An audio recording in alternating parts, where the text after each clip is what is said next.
हमें यहाँ पे ये एपी गिवन है, मुझे बताना है कितनी टर्म्स लगेंगी, यानी मुझे एन की वैल्यू निकालनी है ताकि सम हो 78, यानी एसएन 78 हो और एन की वैल्यू निकालनी है।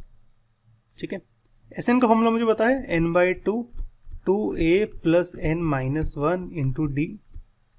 फर्स्ट टर्म यहाँ पे है 24 और डी क्या है मेरा, second term minus first term 21 minus 24 यानी -3। तो ये वैल्यूज पुट करते हैं इसमें, ये कुछ ऐसे आ जाएगा। एक चीज़ का ध्यान रखना, यहाँ पे n है और यहाँ अंदर भी n है, तो अगर मल्टीप्लाई करोगे तो ये कुछ बड़ा प्यारी सी इक्वेशन ऐसे आ जाएगी। ठीक है, तो ये क्वाड्रेटिक इक्वेशन सॉल्व करनी है हमें। ओके, और ये कुछ ज़्यादा ही कॉम्प्लिकेटेड लग रही है और यहाँ पे ना 3 है, तो सबसे पहले तो मैं 3 को देखता हूँ डिवाइड हो रहा है क्या।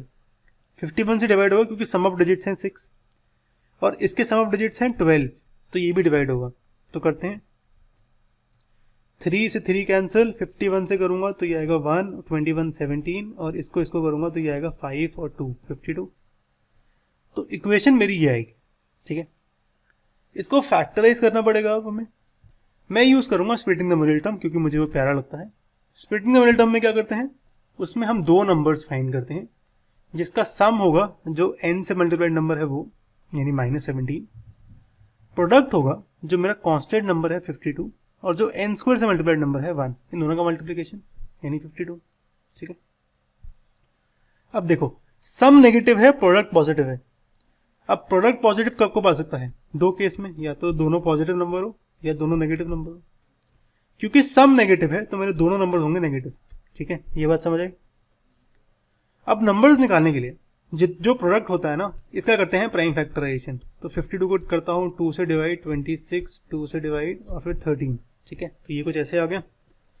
अब देखो, अगर मैं लूँ यहाँ पे 4 और यहाँ पे 13, तो 13 और 4 लूँ मैं दो नंबर, तो मेरा बहुत ही इजीली आ जाएगा ये, क्योंकि अगर -13 -4 लूँ तो इनका सम आएगा -17 और प्रोडक्ट आएगा 52। तो ये चल गया, हो गया काम। तो यहाँ पे मैं वही चीज़ करता हूँ, पहले पॉजिटिव लिए फिर नेगेटिव लिए, तो नेगेटिव में मेरा काम बन गया। तो इस -17 को लिखता हूँ अब -13n -4n, यानी इसको दो पार्ट्स में डिवाइड कर दिया, तभी तो स्प्लिट होगा ना वो। तो स्प्लिट में -13n -4n। ठीक है, इन दोनों में से n कॉमन लेता हूँ, इन दोनों में से -4 कॉमन लेता हूँ। -4 कॉमन लोगे तो यहाँ से बचेगा माइनस, प्लस का माइनस आ जाएगा बाहर और 52 को 4 से डिवाइड करोगे 13 आ जाएगा। तो ये आएगा n -13 n -4, यानी n की वैल्यू 13, n की वैल्यू 4 है। ठीक है, अब क्योंकि दोनों पॉजिटिव वैल्यू है तो दोनों में से कोई भी यूज हो सकती हैं।